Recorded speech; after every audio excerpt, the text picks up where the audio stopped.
We're at Shane's place. It's time for a Laserdisc movie night.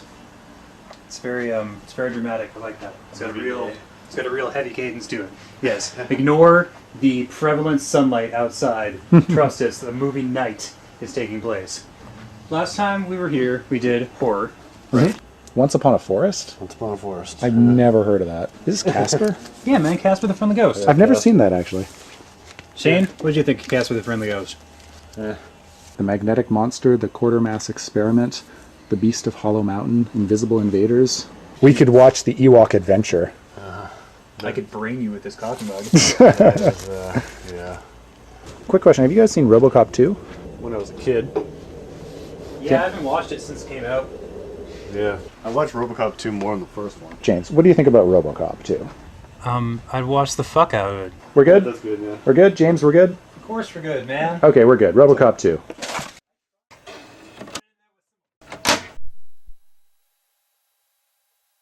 So it doesn't really matter. Yeah. Shabbly-doop. All right. All right.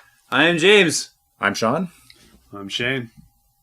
And welcome to Couch-Mounted Laser Beams, the temporary working title for our show about things that we watch on the television. So that's the title we're going with, is that right? Yes, Sean. Okay. Too late now.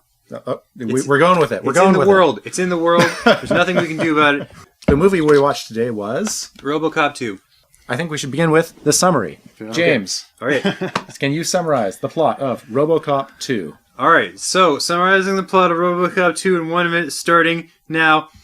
Okay, so you take the plot of Robocop 1, you take a pair of scissors, and you cut a whole bunch of the stupid shit out, and you're left with the stupider shit, which comprises the plot of Robocop 2. Alright, so you got a drug that's not cocaine, instead it's a nuke. You got a bad guy who's not Red Foreman, instead he's uglier somehow, without glasses all the time. So you got a Robocop who, instead of being super cool, is lame, and he recycles, and he stops people from smoking cigarettes with his huge gun, and he can't shoot kids the whole movie, which is terrible, because how many of those kids really deserve to be shot in the face? All of them, Sean! All of them deserve to be shot in the face, little fuckers! Okay, so, in the end, is Robocop 1 versus Robocop 2. Robocop versus bald man stuffed inside a computer machine, and then they have a big fight, and it's pretty well done for stop motion. 10 seconds. Some sewer grates explode, and there's some fire, and then some people shoot, but it doesn't really work out that well. And then eventually they give the guy the drugs, and Super Duper Robocop 2 self-destructs and kills some people at the end. It's amazing. 1 minute exactly. Okay. There is a guy who's holding a baby hostage. A baby hostage. Fucking baby hostage. And he's like, don't do it, I'll kill the baby. He's like, Robocop's like, okay, just don't hurt the baby. And then he's pointing his gun at the wall. He's calculating the fucking angle, and then he's just like, no, I'm gonna get out of here with the baby. And he's like, no. The way he says it.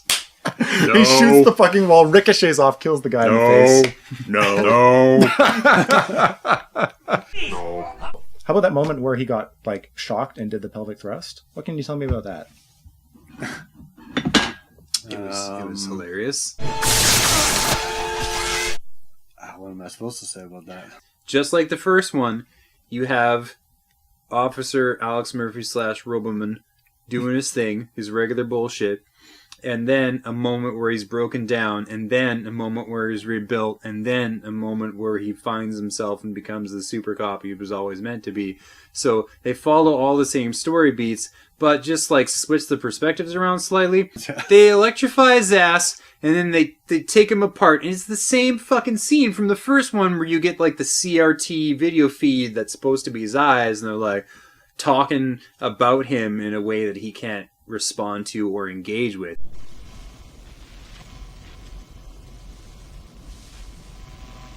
Only instead of scientists and nerds doing it, it's a hooker, a drug lord, and a shitty little kid. What can you tell me about 80s kids, Shane? Were they different from today's modern kids? Yeah. Damn it, Hob Kane needs us! Fuck Kane! And the movies, obviously, most of the movies I grew up with, kids were always swearing. They're always doing... Mm-hmm. Fucking Monster Squad. Yeah, Monster Squad, guns and bow and arrows and killing monsters, or Goonies, whatever. Just It's like Stand By Me, like going on adventures for 2 days without like even talking to their parents. Back when you had no cell phones, you just wandered off into the woods to find some dead body or whatever. Why not? I mean, and it in a way, it does kind of remind me of being a kid, like growing up in North Van and stuff. It's just like that's what we would do. We would just wander off for a day. Mm-hmm. But it wasn't and quite hopefully come like, back at night. Yeah, hopefully come back. Yeah, when it was dark, we would go home. And that was basically our rule. I mean, the kids in this movie were just fucking, like, out of control. Like, holy shit, we didn't see that in the first movie. Do you think maybe, like, one of the people in charge of making Robocop 2 had a really bad kid-based experience, and he was like, "You little fuckers! I'm gonna make you look terrible in this movie because you scratched my Porsche or my Lambo, you little shit-heels." The first part of the movie I thought was really good, but it didn't really have an ending. What about his ex-wife? What about all those other things, James? What about all those other things? Well, you're forgetting the fact that Robocop 2.0 was made out of Kane the Nuke guy. Who we never got to know. We did. He knew a dude with Elvis in a case. All right? That's who he was. And he quoted people that weren't actually religious figures. And he had a little earring on one ear, and he was going bald, just like the villain in the first Robocop movie. And he didn't seem very threatening, just like the villain in the first Robocop movie. I mean, I really do think that the big problem with this movie is payoff. There really isn't a lot of payoff for all the things that they set up. They set them up really, really well, but they don't really go anywhere. Well, they were getting ready for Robocop 3. The fucking lyrics at the end? How did that go? It went Robocop. Robocop? Just the lyrics were just like... Yeah, it's an epic it's an epic song, and then they threw in a chorus of like people like, Robocop!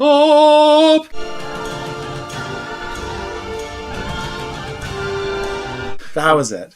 Robocop!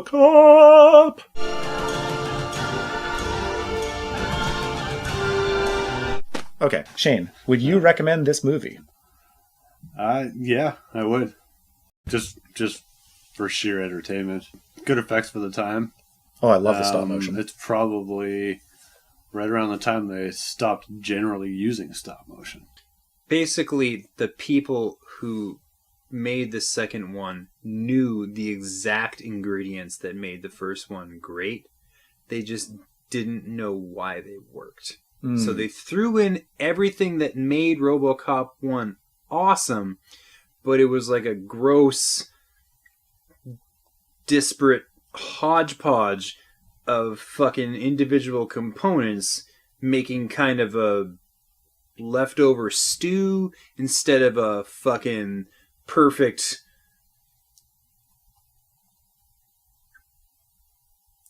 cake. My thumb is thoroughly at about, 10 o'clock? Like, I'd give it a 10 o'clock thumb. Witching hour, midnight, motherfuckers! You're all the way up. Where's your thumb, Shane? My thumbs, it's pretty high up. Pretty high up. Definitely watch it. If you want to watch them torment the shredded remains of their hypothetical cyborg Peter Weller for hours on end with like no satisfying emotional payoff, if you just want to see this robot Superman get dicked about for a hot 2 hours, by God, this is the movie you need to see. Yeah. Need more RoboCop? Here's more RoboCop. But this is enough RoboCop, by the way. Yes. No more than this. Do not watch any more RoboCop.